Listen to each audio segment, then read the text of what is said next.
हाल ही में यूएसए की speaker Nancy Pelosi ने ताइवान का दौरा किया और वहां की डेमोक्रेसी को अपहोल्ड करने का वादा भी किया। इससे चाइना इतना परेशान क्यों हो गया? क्या है चाइना और ताइवान का मुद्दा? चलिए आसान भाषा में समझते हैं। वर्ल्ड वॉर 2 के बाद पूरे वर्ल्ड में एक आइडियोलॉजिकल वॉर शुरू हो गया था दो कैंप के बीच में। एक तरफ था यूनाइटेड स्टेट्स ऑफ अमेरिका, जिसको हम यूएसए के नाम से जानते हैं, और दूसरी तरफ था union of Soviet socialist Republic, जिसको हम यूएसएसआर के नाम से जानते हैं।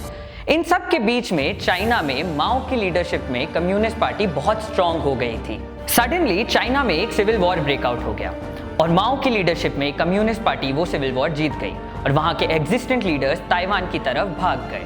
सो by 1950s there were two Chinas. एक तरफ था पीपल्स रिपब्लिक ऑफ चाइना जो कि माओ जेडोंग के अंडर था, और दूसरी तरफ था रिपब्लिक ऑफ चाइना जो चियांग काई शेक के अंडर था। पीपल्स रिपब्लिक ऑफ चाइना और रिपब्लिक ऑफ चाइना के बीच में सिविल वॉर के बाद कभी भी पीस अग्रीमेंट साइन नहीं हुआ, तो प्रैक्टिकली वहां वॉर कभी खत्म ही नहीं हुआ। चाइना वन चाइना पॉलिसी में विश्वास रखता है, जिसके तहत वह ये मानता है कि ताइवान हमेशा से उसी का हिस्सा रहा है और आगे भी उसी का इंटरनल मैटर रहेगा। सिर्फ 15 कंट्रीज ताइवान को एक अलग देश मानती हैं। कमाल की बात यह है कि यूएसए भी ताइवान को एक अलग देश नहीं मानती है। But Taiwan is a democracy and China is not, so automatically USA Taiwan की एक अनऑफिशियल एलाय बन जाती है।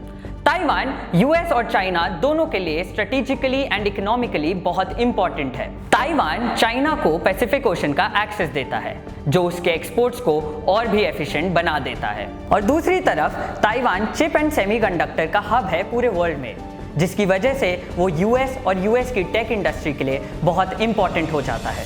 अब नैन्सी पेलोसी की विजिट के बाद से चाइना और ताइवान के बीच में टेंशन्स बढ़ने लग गए हैं, क्योंकि वो यूएसए की थर्ड मोस्ट पावरफुल लीडर हैं और कुछ 25 सालों बाद यूएसए की इतनी इंपॉर्टेंट लीडर ने ताइवान का दौरा किया है। इसी को रिप्लाई करते हुए चाइना ने टारगेटेड मिलिट्री एक्शंस भी प्रॉमिस किए हैं, क्योंकि उनका मानना है कि इतने इंपॉर्टेंट लीडर्स को भेजकर यूएसए एक संदेश देना चाहता है कि वो अब ताइवान को एक अलग देश के रूप में देखने लग गया है। क्या है आपकी राय? हमें कमेंट बॉक्स पर जरूर बताएं और ऐसी अप टू डेट कॉन्सेप्ट्स को इजीली समझने के लिए हमें लाइक, शेयर, सब्सक्राइब जरूर करें।